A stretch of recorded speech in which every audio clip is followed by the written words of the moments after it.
Donald Trump is fully aware that his long-shadowed connection to the Jeffrey Epstein scandal isn't disappearing anytime soon, guys.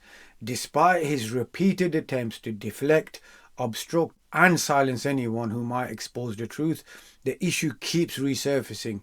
Now, reports suggest that he's gone so far as to try to stall the investigations, pressure officials and buy people's silence, all in an effort to keep damaging details buried. Central to this is Ghislaine Maxwell, Epstein's notorious associate, with whom Trump is said to have maintained a deeply troubling alliance. Rumours persist that he's hinted at granting her a pardon, a move that reeks of corruption and self-preservation. We're going to dig into everything they're trying to hide, guys, but before we do, please do drop a like and subscribe if you're part of the growing wave that refuses to stay silent. Every click helps this truth reach the people who want to hear it. Okay, now, fresh revelations from someone inside the prison where Maxwell is being held have started to leak, and the information is reportedly shaking Trump's camp to its core. Now, these insiders' accounts expose just how murky and manipulative Trump's alleged involvement may be. We'll unpack what's been revealed about Maxwell's treatment behind bars and how it ties directly into what looks like a broader effort by Trump to bury his connections to one of the most repugnant scandals in modern political history. No criminal, certainly no one convicted in conjunction with a horrific crime like child sex abuse, no criminal should be given a reward for doing interviews about their crimes, right? It's instinctively repulsive to us as Americans. But of course, that is what Donald Trump's Justice Department appears to have just done in the case of Ghislaine Maxwell, who was convicted of crimes related to mass child sex abuse in the Jeffrey Epstein case. Trump's Justice Department sent Trump's former personal defense lawyer, who now has the #2 job in the U.S. Justice Department, he sent that man to go meet with Ghislaine Maxwell in prison, do an interview, and then she immediately got a big, very important material benefit. She got bumped down to a minimum security prison where a sex offender like her is not allowed to be unless they get some special dispensation from on high, which apparently she got just after doing this interview with the president's former personal defense lawyer. Special treatment and a reward for an interview about her crimes, not from some craven tabloid or some, soulless exploitative publisher like New York state legislators were worried about in the 1970s. No, this is from the president's administration. This is from the federal government. And in that interview, it's not like the president's lawyer was pressing her real hard on what she was telling him. At one point, Ghislaine Maxwell volunteered in this interview that there were multiple members of President Trump's cabinet who had been involved with child sex abuser Jeffrey Epstein. Now, in the interview, the president's lawyer, we can hear, it's on the tape. The president's lawyer hears her say that about multiple members of President Trump's cabinet, and he responds to her saying that by not asking anything about it. You can listen to it. She volunteers. Members of Trump's cabinet, people who the president's lawyer would value as colleagues, she says. She says they were among the people who she knows socialized with Jeffrey Epstein. She says that bluntly. And then listen to how Donald Trump's lawyer responds to that. Listen to the long pause he greets that information with, and then he just leaves it sitting right where it is and moves on to a different topic. Did I think these guys were coming for that? I really don't. If you met Epstein, there is no way that this cast of characters, of which it's extraordinary, some of you in your cabinet. So this woman who's in prison, a 20-year sentence because of her crimes that she committed with Jeffrey Epstein, she says, hey, members of Donald Trump's cabinet were involved with this thing that I was part of. We're involved with Epstein. She said, plural, right? Some are in your cabinet. Some are in your cabinet who you value as your coworkers. Multiple members of the president's cabinet were involved with Jeffrey Epstein. And the response to her volunteering this in this interview is not, who? Which members of the cabinet? Say what now? The response is, long pause. Let's move on. Donald Trump seems to realize that he can't keep the lid on the Epstein files forever. Now, with Democrats poised to take control, his window to suppress the truth is rapidly closing. A key move is already in motion. Representative Raul's discharge petition is set to force a full congressional vote on releasing the Epstein documents to the public. And according to several Democratic lawmakers, even dozens of Republicans actually, perhaps as many as 100, are expected to support making those files public. Now, that means Trump can't block their release, no matter how desperately he tries. Now, what truly terrifies him, guys, is not what's in the official record, but what isn't. The hidden dealings, the conversations which were never documented, the favors never written down. That's why he's so desperate to keep Ghislaine Maxwell silent. Now, it's why she was reportedly moved to a facility where she's been treated far better than her crimes warrant. A grotesque attempt to buy her loyalty, guys. But that protection plan is collapsing fast. With new leaks and first-hand accounts emerging, Trump's scheme to bury his connection to the Epstein network is unraveling in real time. Now, the public is finally starting to see just how deep this rot goes. Prison is running massive Ghislaine Maxwell cover-up for Trump insider. Officials at the Bureau of Prisons have instituted a unique system for keeping absolutely every detail about Ghislaine Maxwell's secret, a federal prison consultant revealed on the Daily Beast podcast. Maxwell was moved to a cushier jail after an order came from well above their heads following a visit from Trump's former personal lawyer, Todd Blanchett, who is now the number 2 at the Department of Justice. The notorious partner in crime of the late sex offender Jeffrey Epstein was quietly transferred in August from a federal correctional institution in Tallahassee, Florida, to a federal prison camp in Bryan, Texas, that is known for its comforts relative to other jails.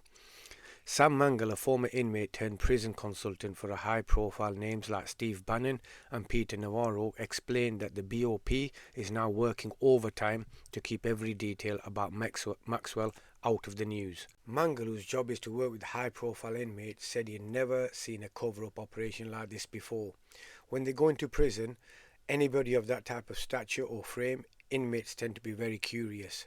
They want to almost live vicariously through them, and many of the staff tend to be very deferential to them because they understand who they are and who their friends might be.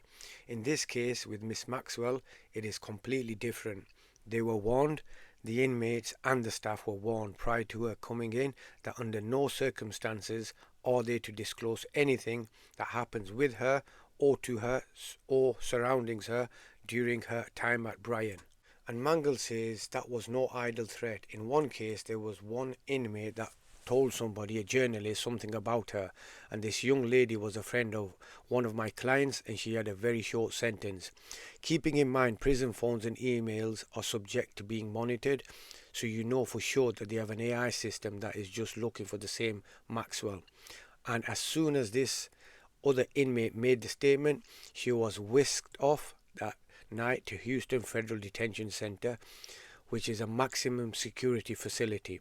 The sentiment is one of walking on ice. They're afraid, as the staff is afraid, to do anything wrong because they know that in order for her to have gotten there, the strings at the highest possible level. In the case of Maxwell, who is serving a 20-year sentence for sex trafficking, the BOP also took the rare step of waiving the public safety factor related to a sex crime conviction to overcome a very severe restriction that would have prevented her from transfer to a minimum security prison in Texas from a federal prison in Florida. Anything involving a sexual act is the most serious, or one of the most serious public safety factors someone can have on them, and that specifically precludes an individual from serving their time in a camp, Mangle told the host Joanna Coles. I've helped thousands of people. They will not waive that public safety factor, he said of the BOP. So getting your transfer to a camp is crazy. Maxwell, 63, has been staying at a dorm style facility close to her family that houses other high-profile criminals, including fraudster Elizabeth Holmes and former The Real Housewives of Salt Lake City star Jen Shah. In September, Maxwell was spotted heading to yoga class. The transfer came after Maxwell sat down for an hours-long interview with Trump-appointed Deputy Attorney General Todd Blanche, sending the rumor mill into overdrive about a possible deal struck with the administration. Mangle also believes safety concern played a role in Maxwell's transfer, citing violent offenders jailed at the low-security prison in Tallahassee. I truly believe that once she had started cooperating, the Bureau of Prisons had to move her, he said. It was the only solution for the Bureau of Prisons if their goal was to keep her safe and alive. If they moved her to another low-security facility, they would have had the same challenges. The Justice Department did not immediately return a request for comment on Sunday. An automatic response from the BOP indicated that this was unavailable for inquiries due to the government shutdown. The Daily Beast also reached out to the White House for comment. That final point is perhaps the most revealing. The idea that Donald Trump has a vested interest in keeping Ghislaine Maxwell alive. Now, it appears he sees her not as a criminal deserving justice, but as a potential asset. Someone whose testimony he might manipulate or weaponize whenever it benefits him. And why would Trump need that, guys? You would ask. Well, why would he want Maxwell to keep talking after she's already sat for interviews and likely handed over everything his legal team wanted? So the answer may lie in Trump's obsession with spectacle and control. He thrives on manipulating public narratives, turning even the darkest scandals into opportunities for self-preservation. Now just look at how he's publicly embraced figures already convicted or disgraced, like George Santos, whose sentence he conveniently commuted to signal his own defiance of accountability. So when Trump was questioned about possibly pardoning Ghislaine Maxwell, his response wasn't one of moral clarity or condemnation. Instead, it hinted once again at his disturbing comfort with shielding the powerful and corrupt, especially when doing so could also protect himself at the same time. The Supreme Court is back and said that they rejected today an appeal by Ghislaine Maxwell to overturn her conviction. That means her only chance of getting out of prison is a pardon from you. Is that something you're... Who are we talking about? Ghislaine Maxwell. I haven't heard the name in so long. I can say this, that I'd have to take a look at it. I would have to take a look. Did they reject that? She wanted to appeal her conviction. And what happened? They said that they were not going to hear her appeal. I see. Well, I'll take a look at it. I will speak to the DOJ. I wouldn't consider it or not consider it. I don't know anything about it. Once again, Donald Trump is signaling that he's perfectly willing to pardon a dangerous criminal. And honestly, that's entirely in character for him. Trump has always shown a disturbing admiration for lawbreakers and abusers of power, constantly twisting himself into knots to excuse or defend their actions. Now, his inner circle is a revolving door, guys, of corruption, packed with people who share his disregard for ethics and the law. It's not about justice or fairness, it's always about loyalty and self-interest. And while Trump's apologists like Kash Patel keep scrambling to justify his behavior, there's no excuse that can disguise what's really happening. Trump's willingness to shield the powerful and morally bankrupt reveals exactly who he is, a man who treats criminality not as a vice but as a virtue when it serves his ambitions. Clearly won't tell us the cabinet members associated with Mr. Epstein. Let me ask you one last question. And that is, right after she gives this testimony in front of an FBI agent, among others, she's transferred to a minimum security prison not suitable for a sex offender like herself. Who made that decision and why? The Bureau of Prisons. The Bureau of Decisions made it in Prisons. The Bureau of Prisons decided on their own, without any consultation with Blanche or anyone else, that they were going to suddenly, after this interview, completely unrelated to this interview, completely unrelated to anything she said, move her to a prison not suitable for a sex offender. You want the American people to believe that? Do you think they're stupid? No, I think the American people believe the truth, that I'm not in the weeds on the everyday movements of you're not in inmates. the weeds. What I am The doing is most- protecting this the country, most- the providing most historic significant reform, witness- and the most combating the significant witness, weaponization of the intelligence Epstein by the files likes of you. cover-up And we have gets countlessly proven you to from be a your liar in administration, Russiagate, in and you January call that 6th. being You are in the the biggest weeds? fraud to ever sit in the This United States stinks to Senate. high You are a heaven. disgrace to this This stinks to high institution heaven. and an utter And coward. I'm not surprised.